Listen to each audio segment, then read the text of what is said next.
আসসালামু আলাইকুম ওয়া রাহমাতুল্লাহি ওয়া বারাকাতুহু। আলহামদুলিল্লাহ নাহমাদুহু ওয়া নাস্তাঈনুহু ওয়া নাস্তাগফিরুহু ওয়া নু'মিনু বিহি ওয়া নাতাওয়াক্কালু আলাইহি ওয়া নাউযু বিল্লাহি মিন শুরুরি আনফুসিনা ওয়া মিন সাইয়্যাতি আমালিনা। من يهده الله فلا مضل له ومن يضلل فلا هادي له واشهد ان لا اله الا الله وحده لا شريك له واشهد ان سيدنا ومولانا محمدا عبده ورسوله الذي ارسله بالحق بشيرا ونذيرا وداعيا الى الله باذنه وسراجا منيرا. اما بعد فاعوذ بالله من الشيطان الرجيم. بسم الله الرحمن الرحيم.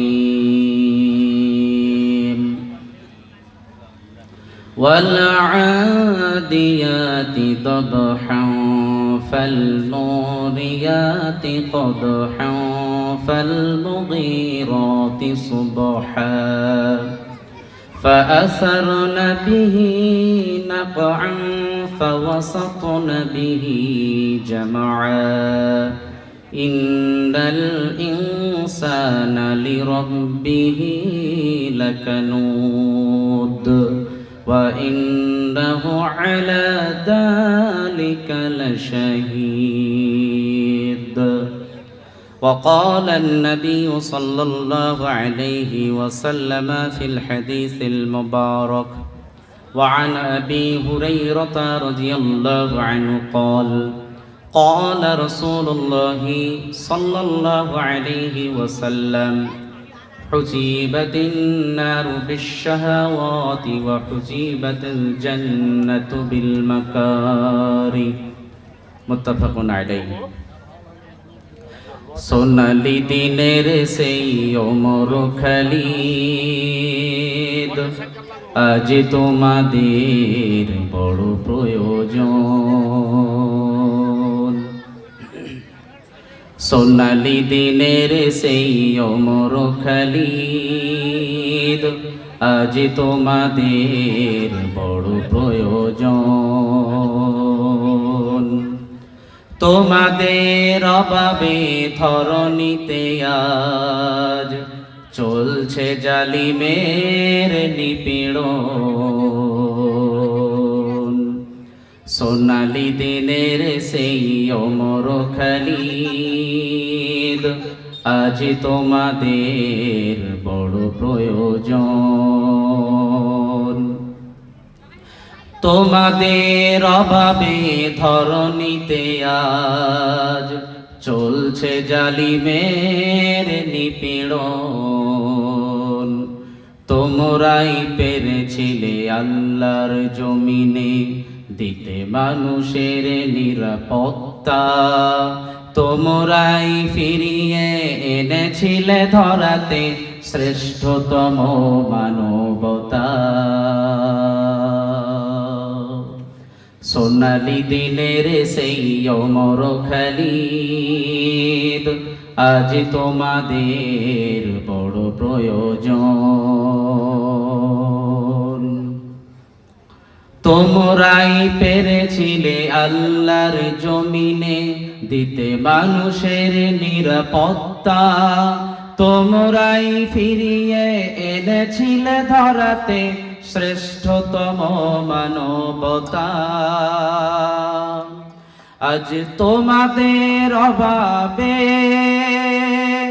মাজলুম জনতা তিলে তিলে সহে যাই জ্বালাতন, আজ তোমাদের বড় প্রয়োজন। সোনালি দিনের সেই ওমর খালিদ, আজ তোমাদের বড় প্রয়োজন। সোনালি দিনের সেই ওমর খালিদ, আজ তোমাদের বড় প্রয়োজন।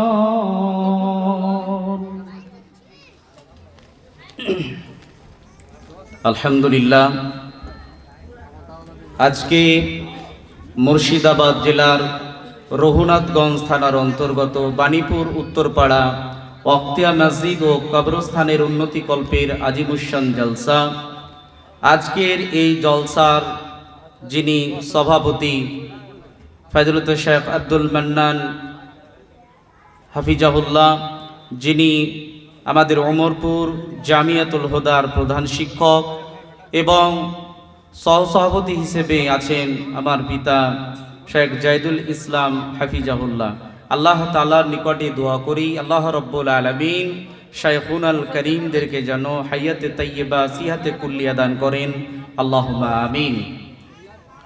আমার সম্মুখে বসে থাকা বাণীপুর গ্রামের প্রাণ প্রিয় সম্মানিত চাচারা, ভাইরা এবং পর্দার অন্তরালে বসে থাকা সম্মানিতা মা ও বোনেরা, সর্বপ্রথম প্রশংসা আছে আল্লাহ রব্বুল আলামিনের জন্যে, আল্লাহ পাক রব্বুল আলামিনের অশেষ রহমতে আজকে আমরা গতকাল পর্যন্ত বৃষ্টি দেখেছি, আজকে বৃষ্টিবিহীন মনোরম শান্ত এবং আরামদায়ক পরিবেশ গড়ে তুলে আজকে আসরের পর থেকে নিয়ে এই যাবৎ পর্যন্ত বিভিন্ন বক্তার বক্তব্যের মাধ্যমে কোরআন ও হাদিসের কথা শোনার তৌফিক দিয়েছেন। এরই জন্যেই আল্লাহ তাআলার শুকরিয়া কৃতজ্ঞতা আদায় করি। আমরা পুরুষেরা অন্তরের অন্তঃস্থল থেকে উচ্চ কণ্ঠে, মা ও বোনেরা নিম্ন স্বরে আমরা সকলেই বলি আলহামদুলিল্লাহ। অতঃপর দরুদ ও সালাম বর্ষিত হোক প্রিয় নবী নবী মুহাম্মদুর রাসূলুল্লাহ সাল্লাল্লাহু আলাইহি ওয়াসাল্লামের উপর। আল্লাহুম্মা সাল্লি আলাইহি আল্লাহুম্মা বারিক আলাইহি। মূলত আমি সূরা আল আদিয়াত থেকে কয়েকটি আয়াত তেলাওয়াত করেছি, তার সাথে সাথে রাসূল সাল্লাল্লাহু আলাইহি ওয়াসাল্লামের একখানা হাদিসও তেলাওয়াত করেছি। তেলাওয়াতকৃত সূরার আয়াত সমূহ এবং হাদিস আরো আনুষঙ্গিক কিছু কোরআনের আয়াত হাদিস এনে কিছু বাস্তবতার কথা তুলে ধরে আজকে যে টপিক, যে বিষয় নিয়ে কথা বলবো সেটা হচ্ছে এই, আমরা দাসত্ব করি কার, গোলামি করি কার। এই প্রসঙ্গে আজকে আলোচনা ইনশাআল্লাহ, ওয়া মা তাওফিকি ইল্লা বিল্লাহ। আমি সর্বমোট ঘণ্টাখানিক সময় হাতে নিয়ে আপনাদের ব্যস্ততা সময়কে নিয়ে, ধৈর্যের পরিচয় নিয়ে আজকে যে কথাগুলো তুলে ধরব, আপনারা সকলেই ধৈর্যের পরিচয় দিয়ে সকলেই শেষ পর্যন্ত থাকবেন ইনশাআল্লাহ। ইনশাআল্লাহ। তার সাথে সাথে 3 বার তাকবীর পাঠ করব। ডানে এবং বামে যারা আছেন, মিডিলে যেগুলো ফাঁকা জায়গা সেগুলোকে পূর্ণ করে সামনে চলে আসবেন। লিল্লাহি তাকবীর, আল্লাহু আকবার, লিল্লাহি তাকবীর, আল্লাহু আকবার, লিল্লাহি তাকবীর, আল্লাহু আকবার। সবাই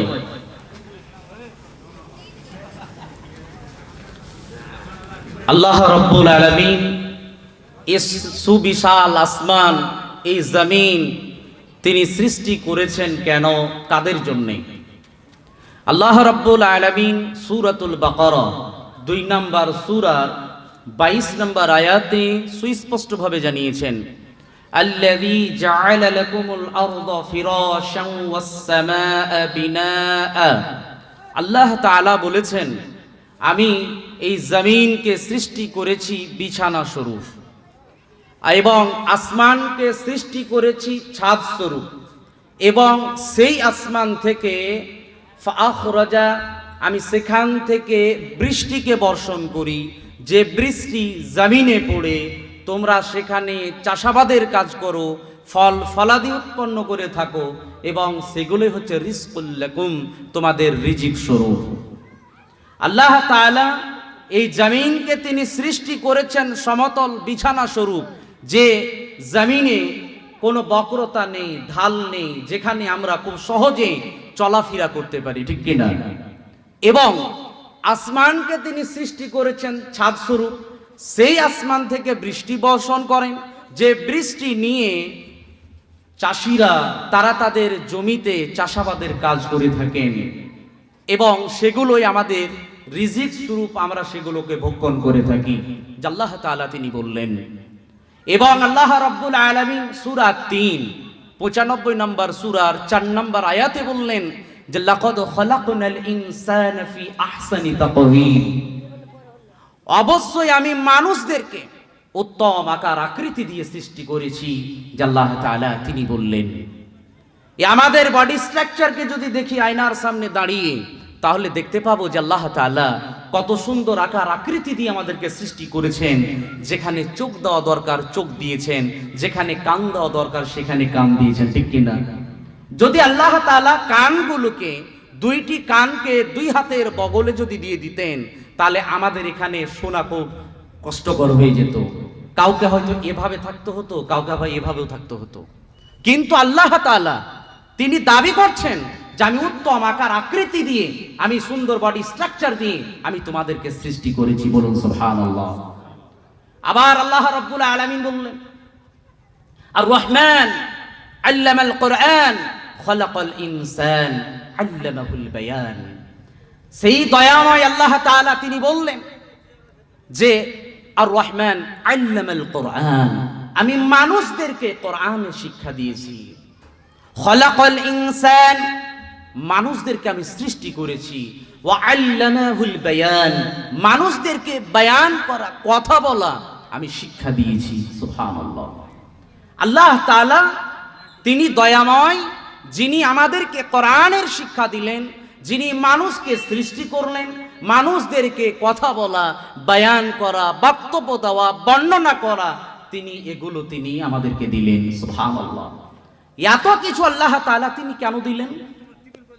আল্লাহ রাব্বুল আলামিন সূরা যারিয়াত ৫১ নম্বর সূরার ৫৬ নম্বর আয়াতে তিনি ব্যক্ত করছেন, ওয়ামা খালাকতুল জিন্না ওয়াল ইনসা ইল্লা লিয়াবুদুন। আল্লাহ রাব্বুল আলামিন বললেন, আমি মানুষ এবং জিন জাতিকে সৃষ্টি করেছি কেবলমাত্র আমার গোলামি দাসত্ব করার জন্য। এই আয়াতে আল্লাহ রাব্বুল আলামিন বললেন, আমি মানুষদেরকে এবং জিন জাতিকে তাদেরকে সৃষ্টি করেছি কেন? একমাত্র তারা কেবলমাত্র শুধুমাত্র আমার দাসত্ব, আমার গোলামি, আমার ইবাদত করবে, এরই জন্য আমি তাদেরকে সৃষ্টি করেছি। এরই জন্য আল্লাহ রাব্বুল আলামিন সুবিশাল আসমান, এই জমিন দিলেন, আসমান থেকে বৃষ্টি বর্ষণ করলেন। আল্লাহ তাআলা আমাদেরকে সৃষ্টি করলেন, কোরআনের শিক্ষা দিলেন, কথা বলা শিখালেন। এত কিছু আল্লাহ রাব্বুল আলামিন দিলেন, নানান নিয়ামত দিয়ে পরিপূর্ণ করে দিলেন, শুধুমাত্র একটাই উদ্দেশ্য, যাতে করে আমরা মানুষের আল্লাহ রাব্বুল আলামিনের গোলামি দাসত্ব করতে পারি। একমাত্র তার দাসত্ব, তার গোলামি করার জন্য আল্লাহ রাব্বুল আলামিন তিনি আমাদেরকে সৃষ্টি করলেন। বড় আফসোসের বিষয়, সেই রব, সেই আল্লাহ তাআলাকে আমরা ভুলে গেছি। রবের ইবাদত, রবের দাসত্ব, রবের গোলামি আমরা করতে পারি না। আমরা মানুষেরা সেই রবকে ভুলে গেছি, যে রব তিনি আমাদেরকে সৃষ্টি করেছেন, যে রব মায়ের পেটে থাকাকালীন, যে রব আমাদেরকে খাদ্য দিলেন, যে রব আমাদেরকে পান করালেন, যে রব মায়ের গর্ভে সুরক্ষিত রাখলেন, যে রব এই দুনিয়ার আলো দেখালেন, যে রব আমার পরিচিতি ঘটালেন, যে রব কথা বলা শিখালেন, যে রব দুনিয়ার নানান নিয়ামতকে ভক্ষণ করার তৌফিক দিলেন, সেই রবের দাসত্ব গোলামি আজকে করতে আমরা ভুলে গেছি। বড় আফসোসের বিষয়, বড় আফসোসের বিষয়। কিন্তু এমন একটি প্রাণী, এমন একটা পশুর কথা বলবো, যে পশু, যে প্রাণী তার মুনিবে, তার মালিকের কি দাসত্ব, কি গোলামি করে। আল্লাহ রাব্বুল আলামিন সূরা আল আদিয়াত আম্মা পারা 30তম পারার 100 নম্বর সূরা, সূরা আল আদিয়াতের মধ্যে জানালেন, ওয়াল আদিয়াতি দবহা। আল্লাহ রাব্বুল আলামিন বললেন, এমন দ্রুতগামী ঘোড়ার কথা বললেন যে ঘোড়া দৌড়াতে দৌড়াতে এক সময় হাঁপিয়ে যায়, এমন দ্রুতগামী ঘোড়ার কথা তিনি বললেন।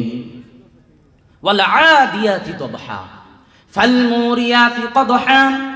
যে ঘোড়া যখন দৌড়ায়, দৌড়ার সময় রাস্তাতে যখন দৌড়াতে আরম্ভ করে, ওই ঘোড়ার তার পায়ের তলায় সুল লাগা থাকে। আমরা জানি ঘোড়া যখন রাস্তার মধ্যে দৌড়ায়, দ্রুতগামী ভাবে দৌড়ায়, তখন ওই সুল থেকে তার স্ফুলিঙ্গ, আগুনের স্ফুলিঙ্গ সেটা উঠতে থাকে। রাস্তার ঘর্ষণে সেই সুল থেকে আগুন যেন ছিটকায়। আল্লাহ তাআলা তিনি বলছেন, ওয়াল আদিয়াতি দবহা ফাল মুরিয়াতি কদহা ফাল মুগীরাতি সুবহা। যে ঘোড়া সেই সময় মক্কা নগরে যখন যুদ্ধ লাগতো, সকাল সকাল ঘোড়াদেরকে নিয়ে যুদ্ধকারীরা যুদ্ধ করতেন। ওই সকাল সকাল যখন ঘোড়ার লাগাম ধরে টান দেওয়া হতো, ঘোড়া তার মুনিব, তার মালিকের ঘোড়ার ওই লাগামের টান পাওয়া মাত্র ঘোড়া দৌড়াতে আরম্ভ করত। ওয়াল আদিয়াতি দবহা ফাল মুরিয়াতি কদহা ফাল মুগীরাতি সুবহা ফাআসারনা বিহি নাকআ ফাওয়াসাতনা বিহি জামআ। এবং আল্লাহ রাব্বুল আলামিন বললেন, ওই ঘোড়া ডান বাম সামনে পিছনে কোথাও তাকিয়ে দেখতো না।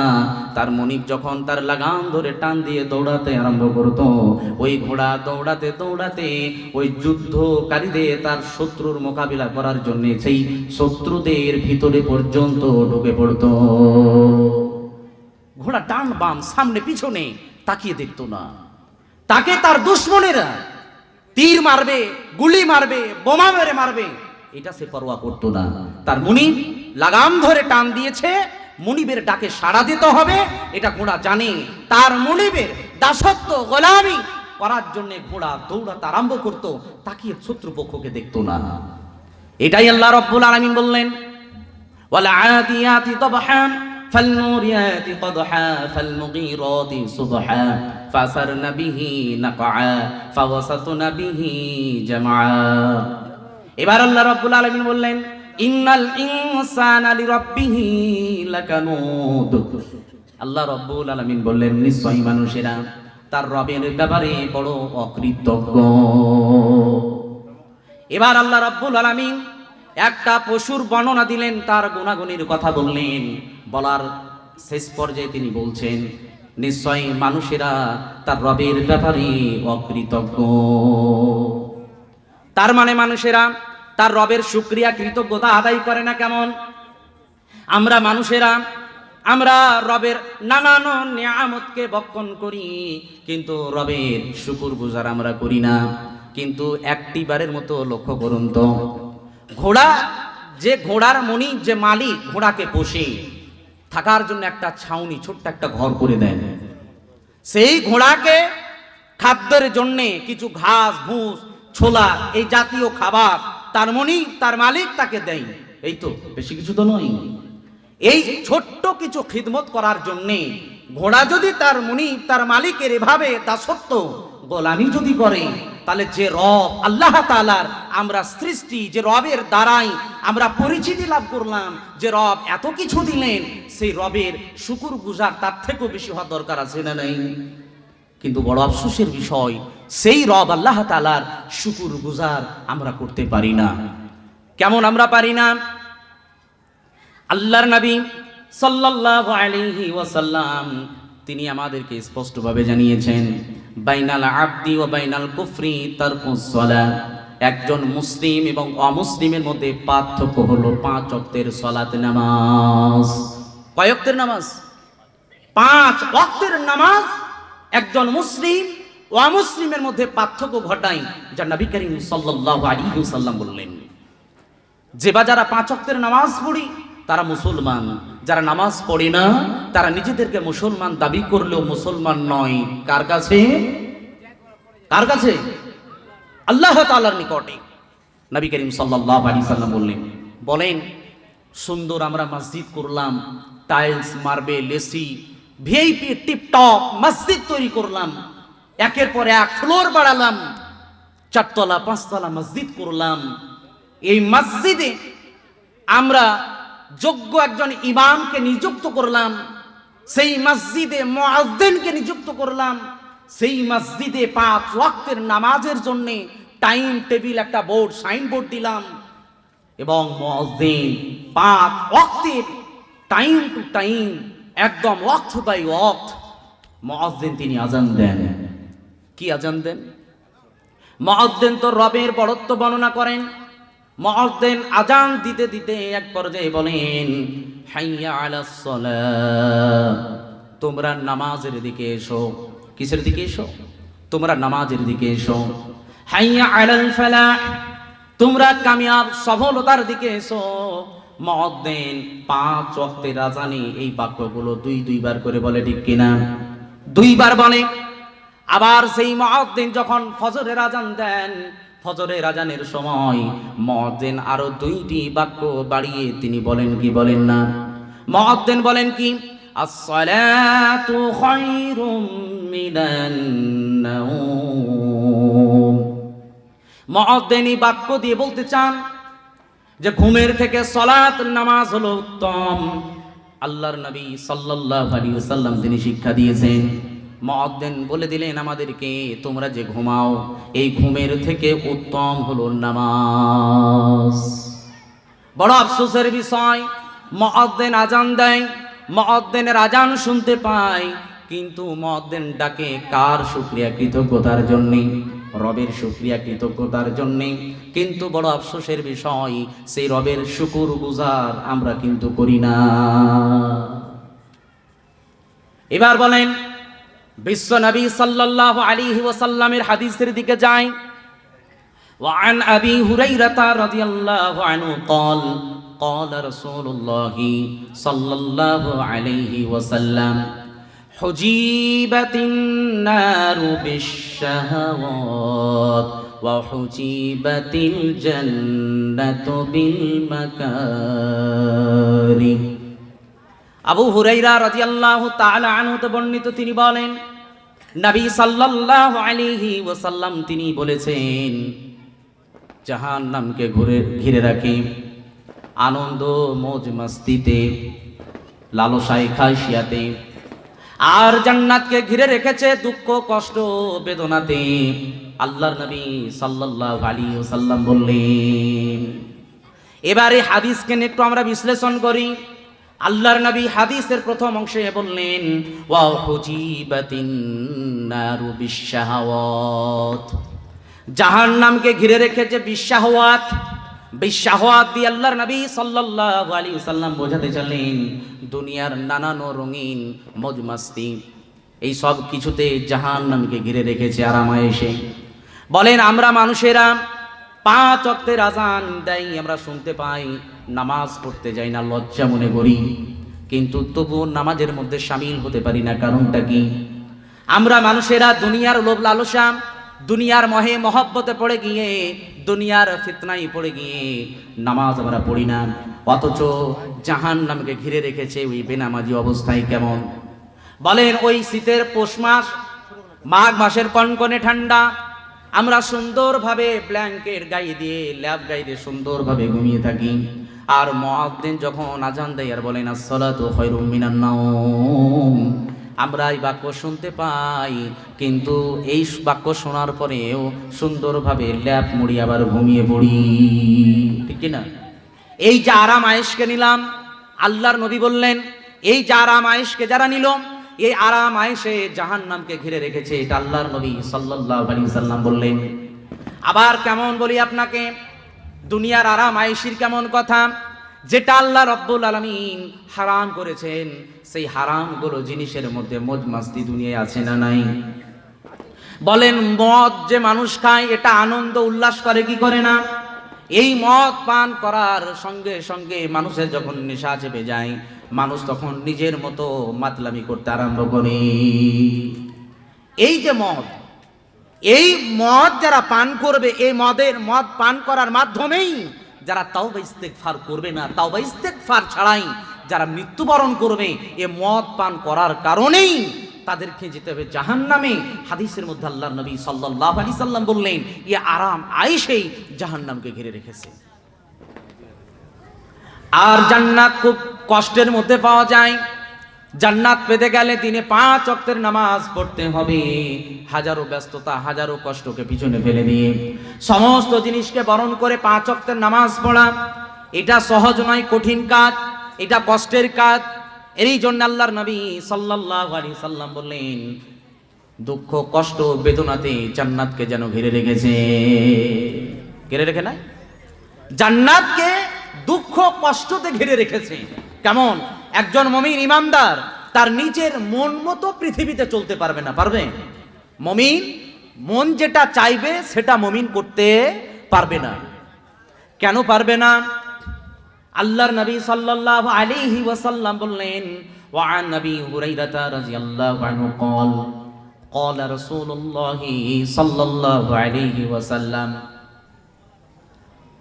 الدنيا سجن المؤمن وجنة الكافر। আবু হুরায়রা রাদিয়াল্লাহু তাআলা হতে বর্ণিত, তিনি বলেন, নবী সাল্লাল্লাহু আলাইহি ওয়াসাল্লাম বলেছেন, আদ-দুনিয়া সিজনুল মুমিন, এই দুনিয়াটা মুমিনদের জন্য জেলখানা, ওয়া জান্নাতুল কাফির, আর কাফির বেঈমান মুশরিকদের জন্য হলো জান্নাতখানা। আল্লাহর নবী সাল্লাল্লাহু আলাইহি ওয়াসাল্লামের হাদিসের দিকে লক্ষ্য করবেন। আল্লাহর নবী সাল্লাল্লাহু আলাইহি ওয়াসাল্লাম তিনি হাদিসের মধ্যে 2টি অংশ বলেছেন। 1 নাম্বার মুমিনদের জন্য জেলখানা, 2 নাম্বার যারা কাফির বেঈমান মুশরিক তাদের জন্য হলো জেলখানা।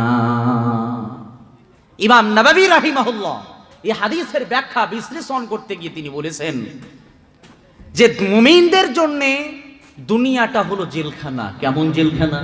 মুমিন তার মনের মতো দুনিয়াতে চলাফেরা করতে পারবে না। কেন পারবে না? আল্লাহ তাআলা যেগুলোকে হারাম করেছেন, রাসূল যেগুলোকে হারাম বলেছেন, মানুষ ওই হারাম কাজের মধ্যে যুক্ত হতে পারবে না। কেমনটা আল্লাহ রাব্বুল আলামিন বললেন, ইয়া আইয়ুহাল্লাযীনা আমানু ইন্নামাল খামরু ওয়াল মাইসিরু ওয়াল আনসাবু ওয়াল আজলাম রিজসুম মিন আমালিশ শাইতান। আল্লাহ রাব্বুল আলামিন বললেন, ওহে তারা যারা ঈমান এনেছো, ইন্নামাল খামরু, নিশ্চয় তোমাদের জন্য খমর, নেশা জাতীয় এগুলোকে হারাম করা হয়েছে। তোমাদের জন্য লটারি, জুয়া এগুলোকে হারাম করা হয়েছে। মূর্তি পূজা হারাম করা হয়েছে। গণকের কাছে ভাগ্য নির্ধারণ করা হারাম। এগুলো হচ্ছে শয়তানের আমল, অপবিত্র।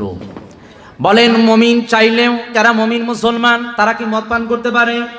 মুমিন মুসলমান মদ পান করতে পারে না। শুধু মদ পান করা তো দূরের কথা, এরা মদেরও ব্যবসা করতে পারে না। কিন্তু বড় আফসোসের বিষয়, যারা মুসলমান নিজেদেরকে দাবি করে, এরা মদের কাউন্টার খুলে থাকে, মদও বিক্রি করে, মদ তারা পান করে এবং মদ তারা পানও করায়। অথচ আল্লাহর নবী সাল্লাল্লাহু আলাইহি ওয়াসাল্লাম এই খামার প্রসঙ্গে 10 জন ব্যক্তির প্রতি লানাত অভিশপ্ত করেছেন। কয়জন ব্যক্তি? 10 জন ব্যক্তির প্রতি লানাত অভিশপ্ত করেছেন। যারা মদ বিক্রি করে, যারা মদকে ক্রয় করে, মদ বিক্রি করার জন্য জায়গা দেয়, অর্থ দেয়, এনে দেয়, এই সমস্ত ব্যক্তিদের প্রতি লানাত অভিশপ্ত করেছেন আল্লাহর নবী সাল্লাল্লাহু আলাইহি ওয়াসাল্লাম। মুমিন চাইলে মদের সঙ্গে তারা যুক্ত হতে পারে না। আবার বললেন, ওর মাইসির, তারা জুয়া, লটারি বলেন, আপনার আইপিএল জুয়া বলেন, আরো মোবাইলে বিভিন্ন গেমের মাধ্যমে যে জুয়া খেলে, এই সমস্ত জিনিসকে হারাম করেছেন কে? আল্লাহ রাব্বুল আলামিন। যারা মুসলমান নিজেদেরকে দাবি করে, এরা কখনোই হারাম কাজের সঙ্গে যুক্ত হতে পারে না। মুমিন চাইলে পারে না। এবং মুমিন কোনো অবস্থাতেই কোনো ধরনের শিরকি আমল করতে তারা পারবে না। এবং কোন অবস্থাতে মানুষ তার এই হাতের রেখা, এই হাতকে দেখিয়ে গণকের কাছে ভাগ্য নির্ধারণও করতে পারবে না। কিন্তু বড় আফসোসের বিষয়, আমরা মুসলমানের আমরা কেউ কি গণকের কাছে যাই? আমরা যাই না। যারা আমরা নিজেদেরকে মুমিন মুসলমান দাবি করি, আমরা কেউ কিন্তু গণকের কাছে যাই না। আপনাদেরকে বলবো, এক শ্রেণীর হুজুর আছে, এক শ্রেণীর হুজুর আবাদের মতো, যাদের লেবাস, মাথায় টুপি, তাদের টুপিটা একটু বড় হয়, 2 তলা 3 তলা হয়। এই সমস্ত হুজুরেরা এরা আবার গণকেরও কাজ করে। আপনারা হয়তো জানেন কিনা জানি না, এরা গণকের কাজ কেমন করে আপনাকে জানাই। যে এ সমস্ত হুজুরেরা গণক ভাগ্য নির্ধারণ করে কেমন করে জানেন? যখন তাদের মানুষের কাছে আসে এবং তারা বলে যে আপনার আমি ফালনামা খুলে দিব। ফালনামা, এটা আমিও বুঝি না, ফালনামা কি, আগেই স্বীকার করলাম। ফালনামা খোলা এটা আমিও জানি না, আমার বাপ জানে কিনা ওটাও আমি জানি না। আব্বা জানেন আপনি? ফালনামা খোলা আমার আব্বাও জানে না। তো এক শ্রেণীর হুজুর আছে যারা ফালনামা খুলেন। ফালনামা খুলে ওনারা বলতে পারেন তার বাড়ির সামগ্রী কে চুরি করেছে, কোথায় রেখেছে, এবং তাকে যে জিনে ধরেছে কোন জিনে ধরেছে, ছেলে না মেয়ে, এবং কয়টি জিন কোন জায়গায় ধরেছে, এগুলো বলে ফালনামা খুললে সব বর্ণনা দিয়ে দেয়। বলেন এগুলো কি ভবিষ্যতের কথা বর্ণনা করা নয়? এটা কি এই তাকদিরের কথা বর্ণনা করা নয়? আর এই সমস্ত খবর যিনি জানেন তিনি কে? আর এক শ্রেণীর হুজুর, এরা আবার নিজেদের ঠিকাদার, যে এরা বলে এটা খুললেই সব কিছু দেখতে পাই। তাহলে হুজুরদের ভিতরেও এই কার্যকলাপ আছে। শুধু খালি ওদের কথা বলবেন না, যারা কোর্টের কাছে বসে থাকে, আরো কোনো জায়গায় বসে থাকে, রাশি গুলে ইত্যাদি ইত্যাদি তারা বর্ণনা করে। শুধু তারা নয়, এক শ্রেণীর হুজুর যারা মসজিদের ভিতরেও এই সমস্ত কার্যকলাপ তারা করে থাকেন। কিন্তু এই সমস্ত কাজগুলোকে হারাম করেছেন কে? আল্লাহ তাআলা। বড় আফসোসের বিষয়, রবের কথা মানতে রাজি নয়, রবের দাসত্ব গোলামি করতে রাজি নয়। কিন্তু আল্লাহ রাব্বুল আলামিন ঘোড়ার বর্ণনা দিলেন, ঘোড়া তার মুনিব, তার মালিকের কিভাবে দাসত্ব, কিভাবে গোলামি করে। বড় আফসোসের বিষয়, আমরা রবের ইবাদত যে করব, মানুষদেরকে যে সালাত নামাজের কথা বলা হয়, মানুষ নামাজ পড়বো না এই কথা বলে না, বরং পড়বো, কাজে কমে আমাদের সময় হয়ে ওঠে না, ঠিক কি না? মানুষ কি কেউ বলে যে নামাজ আমি পড়বো না, যা করবা করোগা, এমন কথা কেউ বলে? কেউ বলে না। বরং মানুষেরা বলে যে নামাজ আমরা পড়বো, বা সময়ে করে পারি না, ব্যবসা বাণিজ্যের জন্য সময় হয় না, তবে একটু সময় কেটে যাক, ছেলেদের বিয়ে দিয়ে দিই, মেয়েদের বিয়ে দিয়ে দিই, ব্যবসা একটু গুটিয়ে নিই, তারপরে ইনশাল্লাহ নামাজ পড়বো। বলে কি বলে না? কিন্তু এটা তার আশা আকাঙ্ক্ষা থেকে যায়, এটা সময় হয়ে ওঠে না। এই ব্যক্তির অবস্থা কেমন জানেন? এই ব্যক্তির অবস্থা সেই ব্যক্তির মতো যে একজন ব্যক্তি বাণীপুর থেকে একজন ব্যক্তি আপনার চলে গেল ভাগীরথী এই সদরঘাটে, ঘাটের গাড়িঘাটে গিয়ে এপার থেকে ওপার নৌকাতে চেপে পেরিয়ে গেল, যার পর তার কাজকর্ম যা কিছু করার করলো। এবার বাণীপুর থেকে আর একটা ছেলে এপার থেকে যখন ওপারে গেল, যখন ঘাট পেরিয়ে যাচ্ছে, তখন তার নিজের গ্রামে তার পড়োশি, তার পাড়ার চাচা সম্পর্কে তার সঙ্গে দেখা। এখন চাচা ভাতিজা সালাম মত বিনিময় হলো। তখন ভাতিজা চাচাকে বলছে, চাচা কোথায় গেছিলেন? বলে অমুক কাজে গেছিলাম। কাজ হয়ে গেল? বলে হ্যাঁ বাবা হয়ে গেল। তুমি কোথায় যাচ্ছ? আমি অমুক জায়গায় এই কাজে যাচ্ছি। তো চাচা বাড়ি যাচ্ছেন নাকি? বলে হ্যাঁ। ঠিক আছে চাচা বাড়ি যান, আমি কাজ করে আসি, আমিও বাড়ি যাব।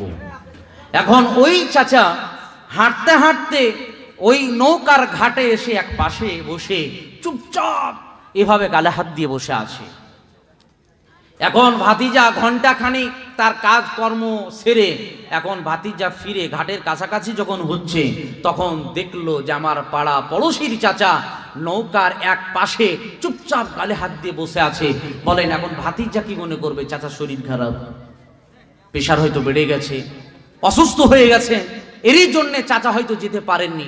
এখন ভাতিজা এক পা দু পা করে যখন ভাতিজার চাচার কাছে গেল, তখন ভাতিজা গিয়ে চাচাকে বলছে, চাচা আসসালামু আলাইকুম। চাচা এখনো বাড়ি যাননি? বলে না, শরীর টরীর খারাপ হয়ে গেল নাকি? তখন চাচা মুচকি হেসে বলছে, ভাতিজা তুমি যেটা মনে করছো সেটা নয়। আমার শরীর ঠিক আছে, আমার কোনো প্রেশার বাড়েনি, শরীরে কোনো অসুস্থতা নেই, আমি আছি, সুস্থ আছি, ভালো আছি। এখন ভাতিজা বলছে, চাচা তাহলে আপনি এখানে কেন চুপচাপ বসে আসেন, চলেন। তখন চাচা বলছে, ভাতিজা আমি এই অপেক্ষায় এই জায়গায় বসে আছি, এই যে নদীর পানি বেয়ে বেয়ে যাচ্ছে, আমি এই অপেক্ষায় বসে আছি যে পানিগুলো বেয়ে বেয়ে যখন শেষ হয়ে যাবে নৌকার, আমি এই নদীর এপার থেকে ওপার পায়ে হেঁটে আমি ওপারে চলে যাব, এর জন্য আমি অপেক্ষামান এই জায়গায়। এটা সম্ভব? সম্ভব? এটা নদীর পানি বেয়ে বেয়ে শেষও হবে না, চাচার পায়ে হেঁটে এপার থেকে ওপারও যাওয়া হবে না। চাচাকে যেতে হলে ওই নৌকায় চেপে এপার থেকে ওপার যেতে হবে, তাছাড়া কোনো কালেই সম্ভব নয়। একইভাবে যারা আমরা মনে করি ব্যবসা বাণিজ্য সব কিছুকে গুটিয়ে নিয়ে ছেলে মেয়েদের লেখাপড়া কমপ্লিট করে দিই, ছেলেদেরকে কোনো কর্মে লাগিয়ে দিই, এই সমস্ত গুটিয়ে কাটিয়ে তারপরে 5 ওয়াক্তের নামাজ পড়া আরম্ভ করব, ওই চাচার যেমন বোকামি মূর্খামি, তেমনি ওই ব্যক্তিরও বোকামি মূর্খামি কথা। তার এই দুনিয়ার লালসা, দুনিয়ার আশা আকাঙ্ক্ষা পূর্ণ হবে না, আর তার জীবনে 5 ওয়াক্তের নামাজ হবে না। দুনিয়াতে বসবাস করতে গেলে যেমনটি পানির সাথে, নদীর সাথে নৌকার যেমন সম্পর্ক, একটি মাছ যেমন পুকুরে থাকলে কাদার সাথে যেমন তার সম্পর্ক, কাদার সঙ্গে থাকলেও গায়ে যেমন কাদা থাকে না, নৌকার নদীর সাথে সম্পর্ক থাকলে কখনো নৌকা ডুব দিয়ে এপার থেকে ওপারও যাই না, তেমনি মানুষদেরকে দুনিয়াতে এমন ভাবে জীবন যাপন করতে হবে যাতে আমরা দুনিয়ার মোহে মহব্বতে পড়ে দুনিয়ার এই ফাঁদে যেন পড়ে না যাই, ডুবে যেন না যাই। দুনিয়ার সাথে তেমনই সম্পর্ক যেমনটি সম্পর্ক রেখেছিলেন নবী করিম সাল্লাল্লাহু আলাইহি ওয়াসাল্লাম, যেমনটি সম্পর্ক রেখেছিলেন সাহাবা ইকরামরা, যেমনটি সম্পর্ক রেখেছিলেন সলফে সালেহিনরা, তেমনই সম্পর্ক আপনাকে আমাকে রাখতে হবে। দুনিয়াতে জীবন যাপন করার জন্যে যতটুকু প্রয়োজন ততটুকু, বাট পরকালকে ভুলে নয়, পরকালকে সামনে রেখে দুনিয়াতে জীবন যাপন আমাদেরকে করতে হবে। বলেন, আমরা তো আমাদের রবের ইবাদত, রবের দাসত্ব, রবের গোলামি করতে পারলাম না, হাসরের ময়দান কি হবে? যেখানে আল্লাহ রাব্বুল আলামিন কোরআনুল কারীমে সূরা আল ইমরান 3 নম্বর সূরার 185 নম্বর আয়াতে বর্ণনা দিলেন, কুল্লু নাফসিন দায়িকাতুল মাউত ওয়া ইন্নামা তুওয়াফাউনা উজুরাকুম ইয়াওমাল কিয়ামাহ। আল্লাহ রাব্বুল আলামিন বললেন, কুল্লু নাফসিন দায়িকাতুল মাউত, প্রত্যেক নাফসকে মৃত্যুর স্বাদ গ্রহণ করতে হবে, মরণের হাত থেকে কেউ আমরা বাঁচতে পারবো না। পৃথিবীতে আমরা কেউ মরণের হাত থেকে বাঁচতে পারবো না, মরণ একদিন আমাদেরকে পাকড়াও করে নেবে। আল্লাহ রাব্বুল আলামিন সূরাতুল জুমআর মধ্যে বর্ণনা দিলেন, কুল ইন্নাল মাউতাল্লাযী তাফিররুনা মিনহু ফাইন্নাহু মুলাকীকুম। আল্লাহ রাব্বুল আলামিন বিশ্ব নবী সাল্লাল্লাহু আলাইহি ওয়াসাল্লামকে বললেন, হে নবী তুমি বলে দাও, যারা মরণের হাত থেকে পলায়ন করে, দৌড়ে বেড়ায়, মরণের হাত থেকে বাঁচার জন্য দৌড়াদৌড়ি করে, ওদেরকে তুমি বলে দাও মরণ তোমাদের সঙ্গে একদিন মুলাকাত সাক্ষাৎ করে নেবে। মালাকুল মাউত আজরাইল একদিন প্রত্যেক বনি আদমের সঙ্গে সাক্ষাৎ করবে। প্রত্যেক মানুষকে মৃত্যুর স্বাদ গ্রহণ করতে হবে। মরণটাই আমাদের জন্য শেষ কথা নয়। আল্লাহ তাআলা যে কথা আপনাকে আমাকে জানালেন, সব চাইতে ভাইটাল এবং বিপদ আপনার আমার জন্য। বিপদটা কি? আল্লাহ রাব্বুল আলামিন তারপরে জানালেন, ওয়া ইন্নামা তুওয়াফাউনা উজুরাকুম ইয়াওমাল কিয়ামাহ। আল্লাহ তাআলা বললেন, নিশ্চয় হাসরের ময়দানে, কিয়ামতের মাঠে আল্লাহ রাব্বুল আলামিন প্রত্যেক মানুষকে তার প্রতিদান, তার জাযা, পরিপূর্ণভাবে তিনি দিয়ে দিবেন। হাসরের ময়দানে আল্লাহ তাআলা দুনিয়াতে যা কিছু করি না কেন সমস্ত কিছুর যাজা প্রতিদান এর বদলা হাসরের ময়দানে দিবেন। হাসরের ময়দানে যাজা প্রতিদান আপনার আমার জীবনে কি থাকবে? যে যাজা প্রতিদান আল্লাহ রাব্বুল আলামিন দিবেন, প্রতিদানটি দুই রকম হবে। কয় রকম বললাম? দুই রকম। একটা হবে ভালো, অপরটি হবে মন্দ। দুনিয়াতে যা কিছু করি না কেন ভালো এবং মন্দ সব কিছু পরিপূর্ণভাবে এর প্রতিদান দিবেন কে? আল্লাহ তাআলা। দুনিয়াতে আমরা যা কিছু পাপ করি না কেন, আমরা ছোটখাটো যাই পাপ করি না কেন, যাই ভালো কাজ করি না কেন, সমস্ত কাজের প্রত্যেকটি বিনিময় প্রতিদান হাসরের ময়দানে আল্লাহ তাআলা দিয়ে দিবেন। যে আল্লাহ রাব্বুল আলামিন সূরা জিলজালের মধ্যে বলেছেন, ফামান ইয়া'মাল মিসকাল দাররাতিন খায়রান ইয়ারা। আল্লাহ রাব্বুল আলামিন বললেন, হাসরের ময়দানে যারা অনুপরিমাণ যদি কোনো ভালো খায়ের কাজ করে থাকো সেটাও তোমাদেরকে দিয়ে দেওয়া হবে। যদি যারা অনুপরিমাণ কোনো ভালো কাজ, কোনো ভালো কাজ, কোনো নেক সালেহ কর্ম, সৎ কাজ যদি করে থাকি হাসরের ময়দানে আল্লাহ তাআলা তিনি দিয়ে দিবেন। আবার আল্লাহ রাব্বুল আলামিন বললেন, وَمَن يَعْمَلْ مِثْقَالَ ذَرَّةٍ شَرًّا يَرَهُ। আল্লাহ রাব্বুল আলামিন বললেন, যারা অনুপরিমাণ কোনো মন্দ খারাপ কাজ, অসৎ কাজ যদি করে থাকো সেটাও তোমাদেরকে হাসরের ময়দানে দিয়ে দেওয়া হবে। যদি যারা অনুপরিমাণ কোনো মন্দ, কোনো খারাপ, অসৎ কর্ম যদি করে থাকি সেটাও আল্লাহ তাআলা হাসরের ময়দানে দিয়ে দিবেন। পৃথিবীতে যা কিছু করি না কেন এই সমস্ত আমলনামা এর যাজা, এর প্রতিদান, এর বদলা হাসরের ময়দানে আল্লাহ তাআলা তিনি পরিপূর্ণভাবে দিবেন। আপনি হয়তো হাসরের ময়দানে কোনো পাপ মন্দ কাজ করার পর অস্বীকার করতে পারেন, আপনি অস্বীকার করবেন। মানুষ তো আমরা পাপ করে কখনো স্বীকার করি না, অন্যায় করার পর নিজেদেরকে সাধু দাবি করি, সলে দাবি করি, অসৎ দাবি করি আমরা। এরই জন্য আল্লাহ রাব্বুল আলামিন সূরা ইসরা, বানি ইসরাঈল সূরার মধ্যে 17 নম্বর সূরার 14 নম্বর আয়াতে বলেছেন, ইকরা কিতাবাকা কাফা বিনাফসিকাল ইয়াওমা আলাইকা হাসিবা। আল্লাহ রাব্বুল আলামিন বললেন, হাসরের ময়দানে জীবনের একটা ডায়েরি দিয়ে দিবেন এবং আল্লাহ রাব্বুল আলামিন বলবেন, ইকরা কিতাবাকা, তুমি পড়ো এই কিতাবকে, তোমার জীবনের ডায়েরিটাকে তুমি পড়ে নাও। কাফা বিনাফসিকাল ইয়াওমা আলাইকা হাসিবা। আজকে তুমি তোমার জীবনের ডায়েরি, তুমি আজকে নিজের হিসাব নিকাশের জন্য তুমি যথেষ্ট। ওই হাসরের ময়দানে, কিয়ামতের ময়দানে জীবনের ডায়েরিটা যখন আল্লাহ তাআলা দিয়ে দিবেন, ওই জীবনের ডায়েরির মধ্যে সব কিছু দেখবেন লিপিবদ্ধ আছে। পৃথিবীতে যা কিছু পাপ করেছেন, ডানে বামে সামনে পিছনে, কেউ আপনার পাপের কথা জানেন না। যিনি জানেন তিনি হলেন কে? আল্লাহ। সেই আল্লাহ রাব্বুল আলামিন ফেরেশতার মাধ্যমে তিনি লিপিবদ্ধ করে দিয়েছেন। সেই আল্লাহ রাব্বুল আলামিন জীবনের ডায়েরিটাকে তুলে দিবেন আর বলবেন, তুমি পড়ো, তোমার জীবনের হিসাব নিকাশের জন্য তুমি আজকে যথেষ্ট। জীবনের ডায়েরি পড়বে বানি আদম, ঝরঝর করে কান্না করবে। বানি আদম হাসরের ময়দানে বড় অসহায় হয়ে যাবে। ডানে বামে সামনে পিছনে তার সঙ্গী কেউ নেই। জীবনের ডায়েরি পড়বেন আর দেখবেন পাপের বোঝা, পাপের পৃষ্ঠাগুলো বেশি হয়ে গেছে। ওই হাসরের ময়দানে আল্লাহ রাব্বুল আলামিন ফেরেশতাদেরকে বলবেন, ও ফেরেশতার দলেরা, তোমরা এই পাপিষ্ঠ ব্যক্তিদের পাতে পায়ের মধ্যে শিকলি বেঁধে দাও আর টানতে টানতে জাহান্নামের মধ্যে ছুঁড়ে ফেলে দাও।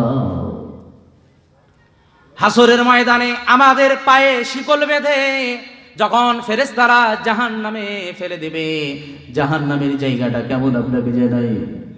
জাহান্নামের জায়গা, দুনিয়ার আগুনের রং হলো লাল আর জাহান্নামের আগুনের কালার রং হলো কালো। আমরা জানি দুনিয়ার কোন আগুন কোন জায়গায় যখন লেগে যায়, হাত যতই ঢুকে যায় আগুনে লেগে যায়, ওই হাতের ওই অংশটাই পড়বে যেখানে আগুন লেগেছে। কিন্তু বিশ্বনবী বললেন, যখন মানুষদেরকে জাহান্নামে ফেলা হবে, তার বডির অন্য কোনো জায়গা প্রথম নয়, প্রথম তার কলিজাটা পুড়ে যাবে। প্রথম বানি আদমে যাদেরকে জাহান্নামে ফেলা হবে, এদের সর্বপ্রথম কলিজাটা পুড়ে যাবে, যা বিশ্বনবী সাল্লাল্লাহু আলাইহি ওয়াসাল্লাম বলেছেন। আজকে যারা নামাজ পড়েন না, আপনারা মাটির উপরে নিজের গতিতে নিজের মতো যারা চলাচল করছেন, আপনাদেরকে সতর্ক করে দিই, একদিন মরতে হবে। আল্লাহ রাব্বুল আলামিন বললেন, মরণের পর মানুষের প্রথম মঞ্জিল, প্রথম জায়গার নাম কি? প্রথম জায়গাটির নাম হলো কবর। কি জায়গাটার নাম? কবর। আমরা মানুষেরা আমাদের মাঝে যারা মৃত্যুবরণ করে, বা আমিও বা আপনারা যখন একদিন কেউ মারা যাব, এখন এই বাণীপুর গ্রামে কেউ যদি মানুষ মারা যায়, তাহলে ওই মানুষটার জন্য সর্বপ্রথম মসজিদের মাইকে এলান হয়। প্রথম এলানে, প্রথম ঘোষণাতে তার নামটাকে মুছে দেওয়া হয়, তার নামটা নামের জায়গায় হয়ে যায় লাশ। এই ঘোষণার পরে ওই মানুষটিকে সুন্দরভাবে গোসল দিয়ে তাকে কাফন পরিয়ে দেওয়া হয়। কাফন পরিয়ে দিয়ে মসজিদের মাইয়াতকে বয়ে নিয়ে যাওয়ার জন্যে যে খাট আছে, সেই খাটে তাকে শায়িত করা হয়। আমরা বাণীপুরবাসীরা, নিজের আত্মীয় স্বজনেরা সেই বডিটাকে, সেই লাশটাকে কাঁধে নিয়ে আমরা সকলেই তাকে নিয়ে চলে যাই জানাজা ময়দানে। সেই জানাজা ময়দানে জানাজার জন্যে কাতারে দাঁড়িয়ে যাই। দেখেন, একটু জন চিন্তা করবেন, আপনার বডি, আপনার লাশটা সামনে সাইত, মানুষেরা কাতারবদ্ধভাবে জানাজা পড়ার জন্য দণ্ডায়মান। এমন এক সময় ইমাম সাহেব কাউরির অপেক্ষা করছেন, ইমাম সাহেব কিছু বক্তব্য পেশ করছেন, আর মানুষেরা পিছন থেকে বলে, ইমাম সাহেব তাড়াতাড়ি জানাজাটা পড়িয়ে নিন। একটি বারের জন্য মানুষ চিন্তা করে না, এই তো ঘন্টা দুয়েক আগে, ঘন্টা কয়েক ঘন্টা আগে, এই তো এক দুদিন আগে একই সঙ্গে আড্ডা দিলাম, একই সঙ্গে সময় কাটালাম। সেই মানুষটার জন্যে, সেই মানুষেরা জানাজা ময়দানে তার জন্যে এক দুইটি মিনিট অপেক্ষা করতে পারে না। মানুষেরা চাই তার জানাজাটা যেন তাড়াতাড়ি পড়ানো হয়ে যায়। জানাজা পড়া হয়ে যায়। জানাজা যখন কমপ্লিট হয়ে যায়, তার বডিটাকে, তার লাশটাকে কিছু সংখ্যক মানুষ কবরের কাছাকাছি নিয়ে যান। সুন্দর করে, খুব সতর্কতার সঙ্গে বডিটাকে, কাফন মোড়ানো বডি, তাকে কবরে নামিয়ে কবরে শায়িত করা হয়। মানুষেরা একে একে মাটি দিবে, কবরের চারিদিকে ছড়িয়ে ছিটে মানুষেরা জায়গায় জায়গায় দাঁড়িয়ে বসে আছে। মানুষেরা মাটি দেবে বলে অপেক্ষামান, আর কবরের এখানে ওখানে দাঁড়িয়ে বসে মানুষেরা সেই ব্যক্তি সম্পর্কে কথা বলে না, মানুষেরা কবর নিয়ে চিন্তা করে না, মানুষেরা চিন্তা করে, গবেষণা করে, কথা বলে তারা তাদের ফ্যামিলি, পরিবার নিয়ে, ছেলে নিয়ে, মেয়ে নিয়ে, ব্যবসা নিয়ে, লেখাপড়া নিয়ে করে না। আমরা মানুষেরা কবরের চারিদিকে ছড়িয়ে ছিটে আমরা দুনিয়ার মোহে মহব্বতে পড়ে গিয়েও, কবরের কাছে গিয়েও আমরা একটিবারের জন্য কবরের চিন্তা করি না। কবরের খৌফ ভয় আমাদের ভিতরে নেই। দুনিয়ার নানান গল্প গুজব আমরা কবরের চারিপাশে দাঁড়িয়ে বসে আমরা গল্প করি, আমরা কবরের স্মরণ করি না। কিন্তু বিশ্ব নবীর সাহাবী উসমান গনি রাদিয়াল্লাহু তাআলা আনহু একজন সাহাবী। উসমান কে ছিলেন? যিনি ছিলেন নবীর জামাই, নবী সাল্লাল্লাহু আলাইহি ওয়াসাল্লাম উসমান গনি রাদিয়াল্লাহু তাআলা আনহুর সঙ্গে দুইটি কন্যার বিবাহ দিয়েছিলেন। একটি মেয়ের সঙ্গে বিবাহ দিলেন, সংসার করতে করতে এক পর্যায়ে মৃত্যুবরণ করলো। তারপরে পরবর্তী কন্যা মেয়ের সঙ্গে উসমান গনি রাদিয়াল্লাহু তাআলা আনহুর সঙ্গে আল্লাহর নবী সাল্লাল্লাহু আলাইহি সাল্লাম বিবাহ দিয়েছিলেন। উসমান গনি কে ছিলেন? চারজন খলিফার মধ্যে একজন খলিফা, বিশ্ব নবীর আদরের জামাই ছিলেন। বিশ্বনবী সাল্লাল্লাহু আলাইহি সাল্লাম ওসমান রাদিয়াল্লাহু তাআলা আনহুকে গানি টাইটেল উপাধি দিয়েছিলেন। কেন? তিনি ইসলামের জন্য কোটি কোটি টাকা বিলীন করেছিলেন, যার জন্য আল্লাহ রাসূল সাল্লাল্লাহু আলাইহি ওয়াসাল্লাম গানিউন শব্দ, গানি টাইটেল দিয়ে দিয়েছিলেন। গানিউন শব্দের অর্থ হচ্ছে ধনী, রিচ। এই টাইটেল আল্লাহর নবী দিলেন। কেন দিলেন? ইসলামের জন্য কোটি কোটি লাখ লাখ টাকা তিনি দান করেছিলেন, বিলীন করে দিয়েছিলেন। এই জন্য আল্লাহর নবী সাল্লাল্লাহু আলাইহি ওয়াসাল্লাম ওসমান রাদিয়াল্লাহু তাআলা আনহুকে গানি টাইটেল দিয়েছিলেন। ওসমান কেমন সাহাবী ছিলেন? যেই সাহাবীকে দেখে আসমানের ফেরেশতারা লজ্জা করতেন। কোন সাহাবী ছিলেন? আল্লাহ তাআলা এই জমিনের বুকে মাটির উপরে জীবদ্দশায় যতজন সাহাবীকে জান্নাতি বলে ঘোষণা করেছিলেন, তার মধ্যে ওসমান গনি রাদিয়াল্লাহু তাআলা তিনি ছিলেন। জান্নাত ঘোষিত একজন সাহাবী, এমন একজন জবরদস্ত সাহাবী যে সাহাবীকে দেখে আসমানের ফেরেশতারা লজ্জা করতেন।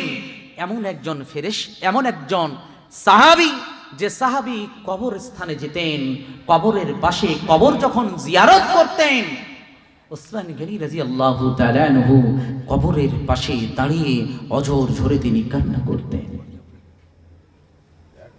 কান্না করতে করতে চোখের অশ্রু পানি দাড়িতে পড়ত, দাড়ি থেকে কবরের উপরে টপ টপ করে পড়ত। এমন একজন সাহাবী, তিনি কবর জিয়ারত করার সময় কান্নাকাটি করতেন।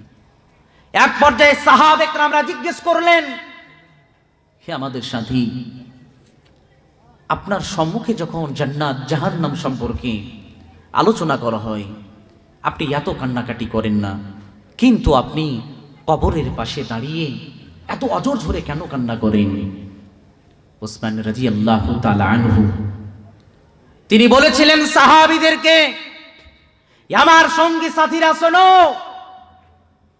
আমি বিশ্ব নবীকে বলতে শুনেছি, কবর এমন একটা জায়গা, মানুষ যখন মারা যায়, যখন সে দুনিয়া থেকে বিদায় নেয়, মানুষ যখন মারা যাওয়ার পর প্রথম মঞ্জিল, প্রথম জায়গা, সেই জায়গাটির নাম হলো কবর। আমি নবীকে বলতে শুনেছি, আমার সঙ্গী সাথীরা শোনো, কবর কি জায়গা। নবী বলেছেন, কবরে যদি কোনো ব্যক্তি পরিত্রাণ পেয়ে যায়, কবরে যদি বেঁচে যায়, সমস্ত জায়গায় বেঁচে যাবে। যদি কোনো ব্যক্তি কবরে ফেসে যায়, কবরে আটক হয়ে যায়, সমস্ত জায়গায় আটক হয়ে যাবে। এর জন্য কবর আমার সঙ্গে কি ব্যবহার করবে, কবর কি আচরণ করবে, এই ভীতি সন্ত্রস্ত হয়ে আমি কবরের পাশে দাঁড়িয়ে কান্না করি, না জানি আমি ওস্তানে কি অবস্থা হবে। এরই জন্য আমি কান্নাকাটি করি গো সঙ্গী সাথীরা।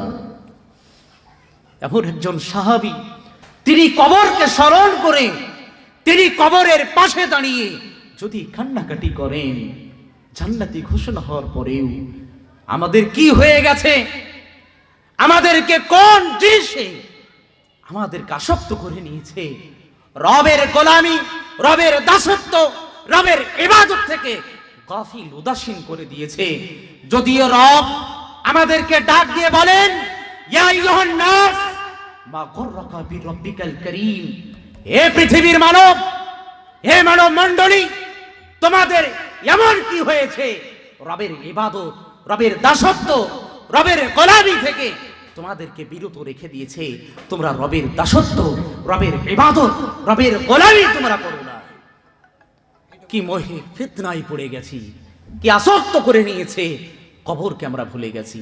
তাই তো আমরা মানুষেরা বলি, মানুষকে যখন রবের ইবাদত করার কথা বলা হয়, হারামকে বর্জন করার কথা বলা হয়, মানুষেরা বলে, আরে কবরে যা হবে দেখা যাবে, কবরে যা হবে দেখা যাবে। কি দেখবেন কবরে আপনি?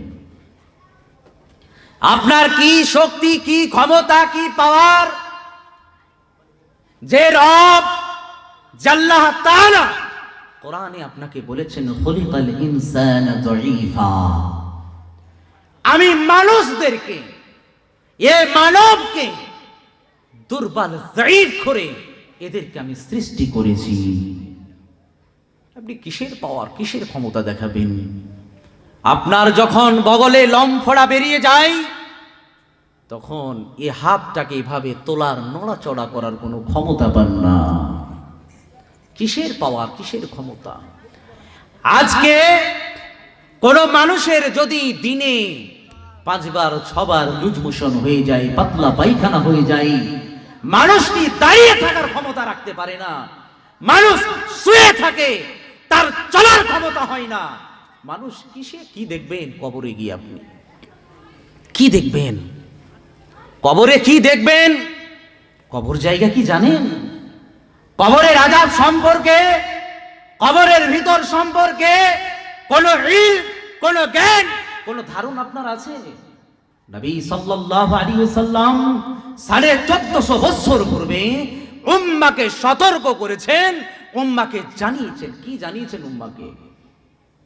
বিশ্ব নবী সাল্লাল্লাহু আলাইহি ওয়াসাল্লাম বলেছেন, মানুষ যখন মারা যায়, মানুষকে যখন কবরস্থ করে দেওয়া হয়, তার মাটি দেওয়া যখন কমপ্লিট হয়ে যায়, নবী সাল্লাল্লাহু আলাইহি সাল্লাম বলছেন, কবরে যাকে শায়িত করা হয়েছে, ওই শায়িত ব্যক্তি, ও মাইয়াত ব্যক্তি, কবরে যে শায়িত, রাসূল বলছেন, মানুষ যখন মাটি দিয়ে রিটার্ন ফেরত আসে, তার ফেরত আসার পায়ের আওয়াজ সে কবরে শায়িত অবস্থায় শুনতে পাই। মগর মানুষটি কথা বলার কোনো ক্ষমতা, কোনো শক্তি তার থাকে না। রাসূল বললেন, ওই ব্যক্তি তাদের বাড়ি যাওয়ার, পথ অতিক্রম করার পায়ের আওয়াজ সে সমস্ত সময় ওই সময় শুনতে পায়। মানুষ যখন চলে যায় আর কেউ যখন থাকে না, তৎক্ষণাৎ 2 জন ফেরেশতা কবরের এসে পৌঁছে যায়।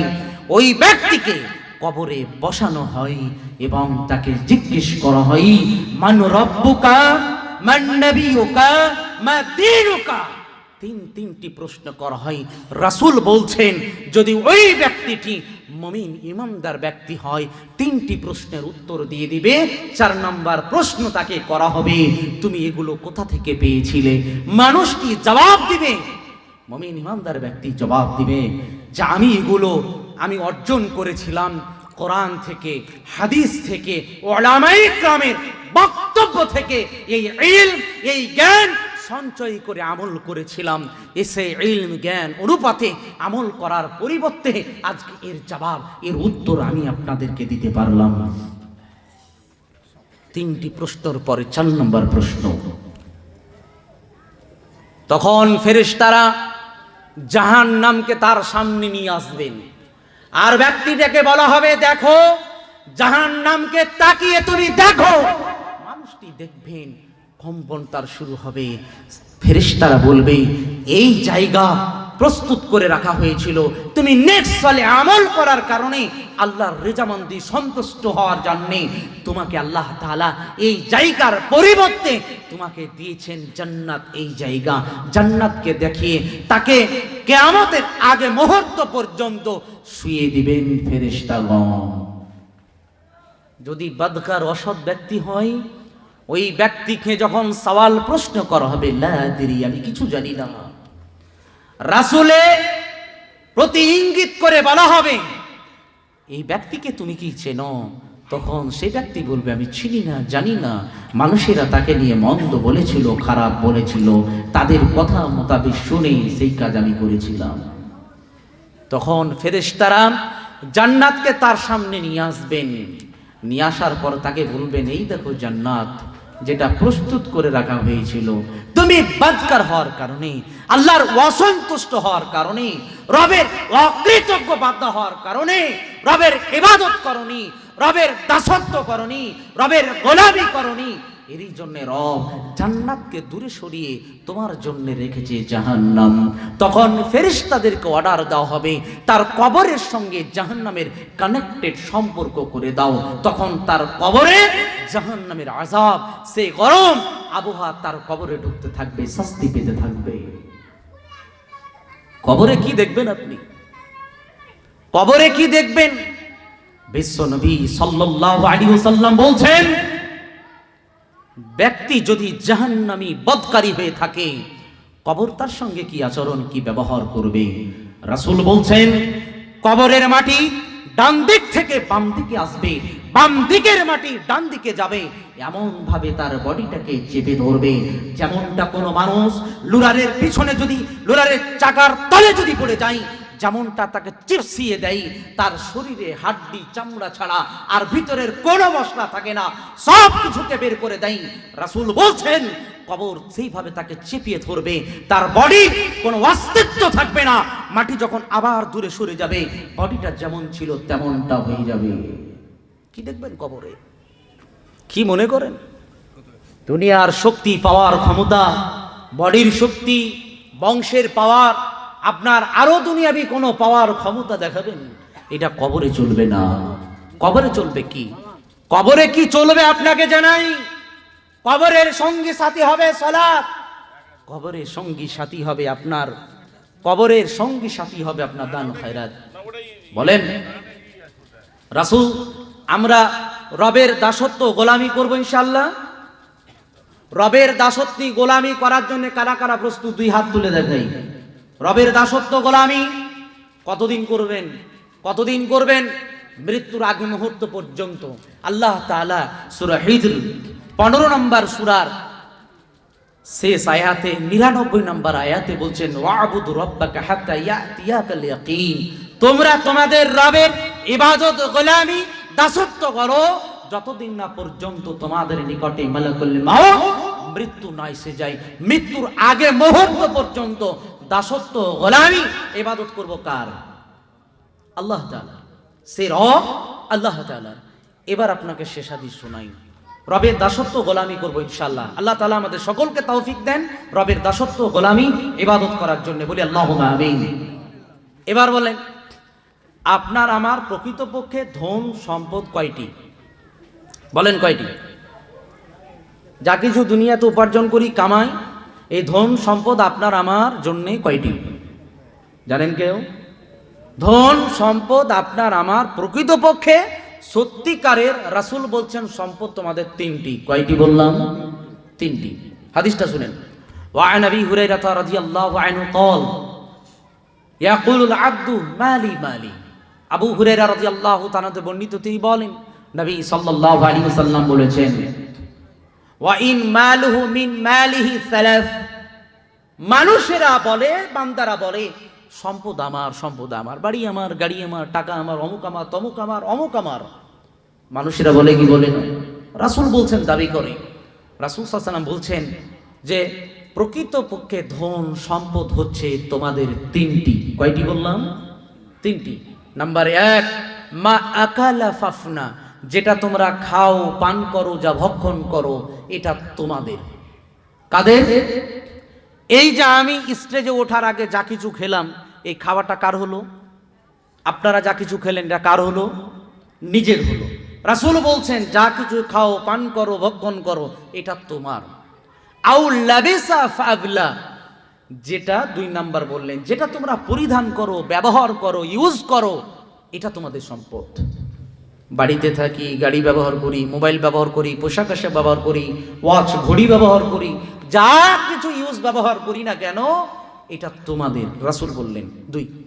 3 নম্বরে বলেন আতিয়া ফাখতানা, যেটা আল্লাহ রবের সন্তুষ্টির জন্য যেটা দাও, যেটা করো, এটা হচ্ছে তোমাদের। 3টি সম্পদের কথা বললেন কে? রাসূল সাল্লাল্লাহু আলাইহি সাল্লাম। 3টি সম্পদের মধ্যে প্রকৃতপক্ষে সম্পদ দুনিয়াতে 2টি সম্পদের সঙ্গে সম্পর্ক, যেটা খাই, পান করি, যেটা ব্যবহার করি। আর 3 নাম্বার যেটা থাকে, যেটা রবের সন্তুষ্টির জন্য দিই, সেটা। বাকি ওয়ামা সিওয়া যালিকা তারিকুহু লিন্নাস, পরিশেষে অবশিষ্ট যা থাকে এটা ওয়ারিসদের জন্য থাকে। আমার সবারই তো পিতা যাবে, আমিও যাব, আমার বাবা একদিন যাবেন। পিতা যেদিনকে মৃত্যুবরণ করবেন, তিনি জীবদ্দশায় যা খেলেন, পান করলেন, ব্যবহার করলেন, ওটা উনার। যেদিন মৃত্যুবরণ করবেন, মরে যাবেন, সেদিন দুনিয়াতে যা কিছু থাকবে ওটা আমাদের ভাই বোনের ওয়ারিস সূত্রে থেকে গেল, ওটা পিতার সঙ্গে গেল না। বুঝতে পারছেন আমার কথা? তো প্রকৃতপক্ষে তিনটি সম্পদের মধ্যে আমাদেরকে বিশেষ করে 3 নাম্বার সম্পদের প্রতি গুরুত্ব দেওয়া দরকার আছে না নাই? যে কবরের আযাব প্রসঙ্গে আপনাকে জানালাম, কবরের আযাবকে, কবরের আযাবের ঢাল স্বরূপ হয়ে দাঁড়াবে যে পাওয়ারফুল ইবাদত, তার নাম হচ্ছে দান সাদাকা। তার নাম কি বললাম? দান সাদাকা। যারা জীবদ্দশায় দান খয়রাত করছেন, যারা সাদাকা করছেন, এটা আপনার সম্পদ, যা হাসরের ময়দানে পাবেন, যা কবরে এর ফায়দা আপনারা তুলতে পারবেন। এই ফায়দা, এই লাভ আমরা নিতে কে কে রাজি? 2 হাত তুলে দেখাই। কারা? আমরা সকলেই প্রস্তুত ইনশাআল্লাহ। এবার আপনাদেরকে জানাই, এতক্ষণ পর্যন্ত মসজিদ, কবরস্থান উন্নতি কল্পের জন্য যে যা দিয়েছেন দিয়ে দিয়েছেন। এখন আমি বলবো, এমন কোন ব্যক্তি আছেন যারা দাঁড়িয়ে স্ব ইচ্ছায় আমার হাতে নগদ, নগদ যদি না থাকে নাম লিখাবেন, যা আমরা আমাদের রবের সন্তুষ্টির জন্যে, আল্লাহ তাআলার রেজামান্দির জন্যে, কবরের আযাবকে দমন করার জন্যে, ঢাল স্বরূপ ব্যবহারের জন্যে আমরাও যে যা পারবো আমরা এই জায়গায় দিব। যে যা পারবেন আপনারা আমার হাতে দিতে পারেন বা এই জায়গায় আপনারা দিতে পারেন। আমি একটি নাশিদ গজল ধরবো, এই ফাঁকে আপনারা সকলেই দিবেন, দিয়ে আমার বক্তব্য ইতি টানবো, শেষ করব। তার মধ্যে আমি কিছু নাম ঘোষণা দিই। যারা তরিকুল কাকা দিয়েছে 10,000। আচ্ছা, মাশাআল্লাহ, তরিকুল কাকা দিয়েছেন 10,000 টাকা। জিয়ারুল শেখ উনি দিয়েছেন 200 টাকা। রজব উনি দিয়েছেন, ও রজব দাদা উনি দিয়েছেন 5,000 টাকা। ফরিয়াদ আলী নাকি? ফরিয়াদ আলী উনিও দিয়েছেন 2,000 টাকা। শীষ মাহমুদ উনি দিয়েছেন 500 টাকা। মেয়েদের মোট দান এসেছে 2,910 টাকা। সেক্রেটারি শাহাবুদ্দিন দাদা উনি দিয়েছেন 500 টাকা। তৌফিক নানার নামে উনি দিয়েছেন 500 টাকা। আল্লাহ তাআলা তোমার নিকটে দোয়া করি, যে যে নিয়তে আল্লাহ তাআলা তারা দান সদকা করেছে, রব পৃথিবীর কেউ না জানলে তুমি জানো আল্লাহ তাআলা, তাদের দানগুলোকে তুমি কবুল করো, আল্লাহুম্মা আমিন। আসবেন। পৃথিবী না জানো আমি তো জানি, পৃথিবী না জানো আমি তো জানি, আমি কি পাপ করেছি হায়, আমারি পাপের করলে বিচার, বাঁচার আমার নাই উপায়, ওগো দয়াময় মাফ করো আমায়। পৃথিবী না জানো আমি তো জানি, আমি কি পাপ করেছি হায়, আমারি পাপের করলে বিচার, বাঁচার আমার নাই উপায়, ওগো দয়াময় মাফ করো আমায়। যার যেটুকু আছে মনে করছেন, সকলে 500 দিচ্ছে, কেউ 100 দিচ্ছে, কেউ 200 দিচ্ছে, আমি 10 টাকা 50 টাকা কি করে দিই। একটা ঘটনা শোনাই। আল্লাহর নবী সাল্লাল্লাহু আলাইহি ওয়াসাল্লাম তিনি যুদ্ধের ময়দানে যাবেন, সাহাবে کرامদেরকে প্রস্তুত করছেন, সামগ্রিক প্রয়োজন। এমন সময় নবী সাল্লাল্লাহু আলাইহি সাল্লাম ঘোষণা দিলেন, ও সাহাবী দলেরা, যার কাছে যা কিছু আছে তোমরা দাও। এমন এক সময় ওমর রাদিয়াল্লাহু তাআলা আনহু তিনি মুচকি হাসি দিলেন, আর তিনি ভাবলেন, এবারের কম্পিটিশন, এবারের প্রতিযোগিতায় আমি আবু বকর সিদ্দিক রাদিয়াল্লাহু তাআলা আনহুকে হারিয়ে দিব।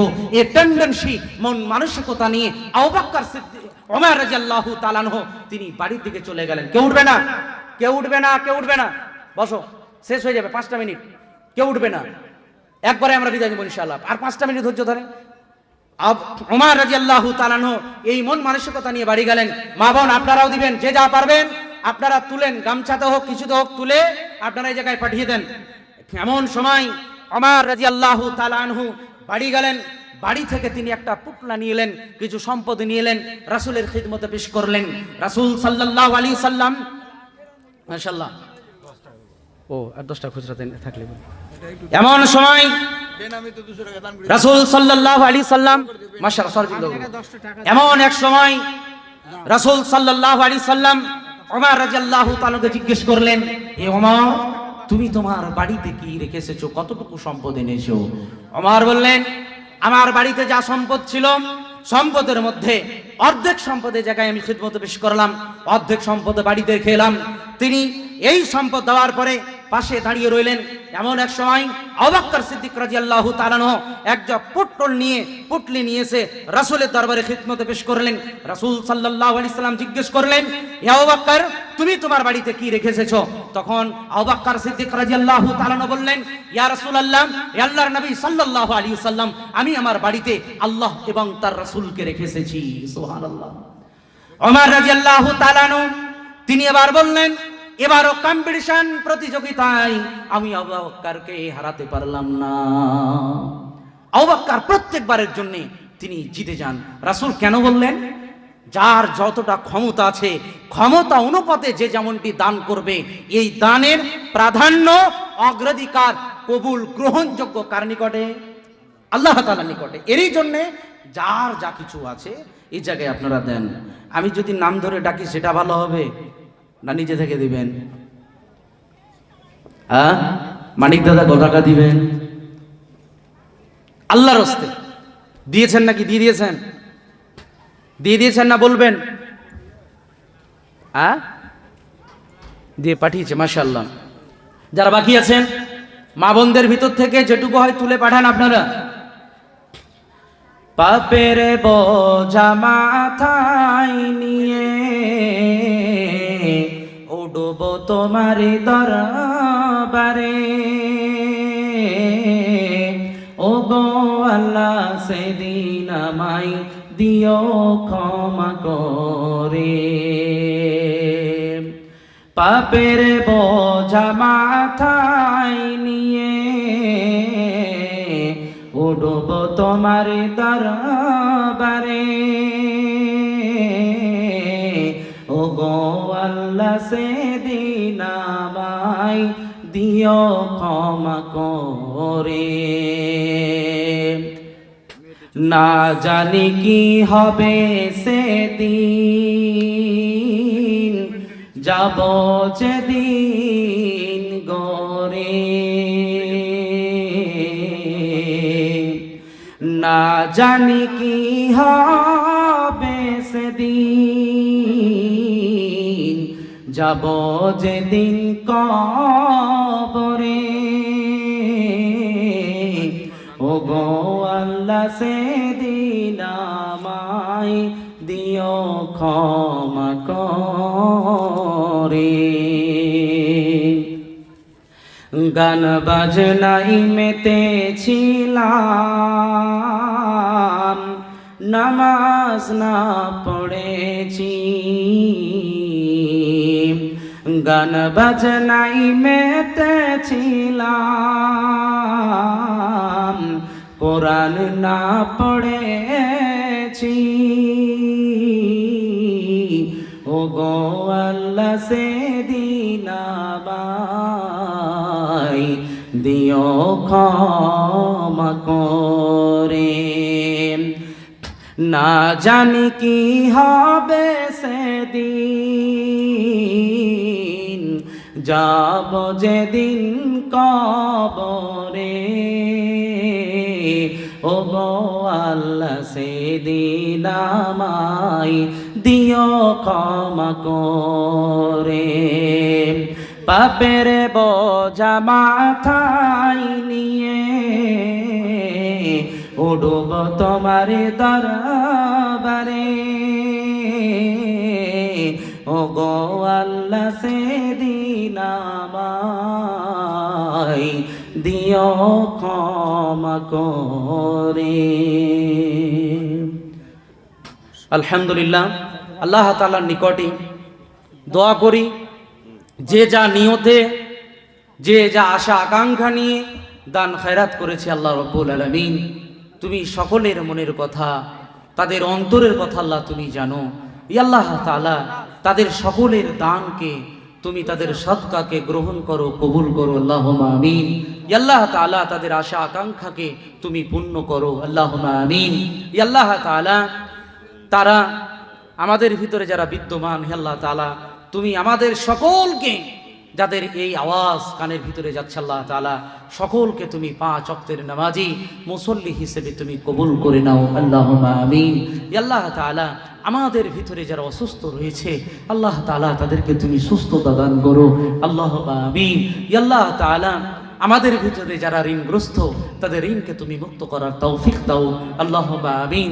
ইয়া আল্লাহ তাআলা আমাদের আত্মীয় স্বজন, যাদের পিতা মাতা, যাদের দাদু দিদা, যারা কবরস্থ হয়েছে, নানা নানি, ইয়া আল্লাহ তাআলা তাদের কবরের আযাবকে তাদের ক্ষমা করে দাও, তাদের সকল গুনাহকে ক্ষমা করে দিয়ে আল্লাহ তাআলা তাদেরকে তুমি জান্নাতবাসী করো, আল্লাহুম্মা আমিন। ইয়া আল্লাহ তাআলা পৃথিবীতে যতদিন জীবিত রাখবে তোমার ভয় ভীতি নিয়ে রাসূল করিম সাল্লাল্লাহু আলাইহি ওয়াসাল্লামের ইত্তেবা অনুসরণ অনুকরণ করে জীবন যাপন করা তুমি তৌফিক দাও, আল্লাহুম্মা আমিন। ফাকিরুল 3000 টাকা, রবিউল হয়েছে 3000 টাকা। মাশাআল্লাহ, ফাকিরুল নামে উনি দিয়েছেন 3000 টাকা, আর আমার নামে রবিউল নামে উনিও দিয়েছেন 3000 টাকা। হে আল্লাহ তাআলা তুমিও তাদের দান সদকাকে গ্রহণ করো, কবুল করো, তাদের আশা আকাঙ্ক্ষাকে তুমি পূর্ণ করো, আল্লাহুম্মা আমিন। ইয়া আল্লাহ তাআলা যখন মৃত্যু দিবে প্রকৃতপক্ষে মুমিন মুসলমান হয়ে তোমার সর্বশ্রেষ্ঠ কালিমা লা ইলাহা ইল্লাল্লাহ এই কালিমাকে পাঠ করে তুমি মৃত্যুবরণ করার তৌফিক দিও, আল্লাহুম্মা আমিন। ওয়া আখিরুল হামদুলিল্লাহি রাব্বিল আলামিন। ওয়াসসালামু আলাইকুম ওয়া রাহমাতুল্লাহি ওয়া বারাকাতুহু। হ্যাঁ বলেন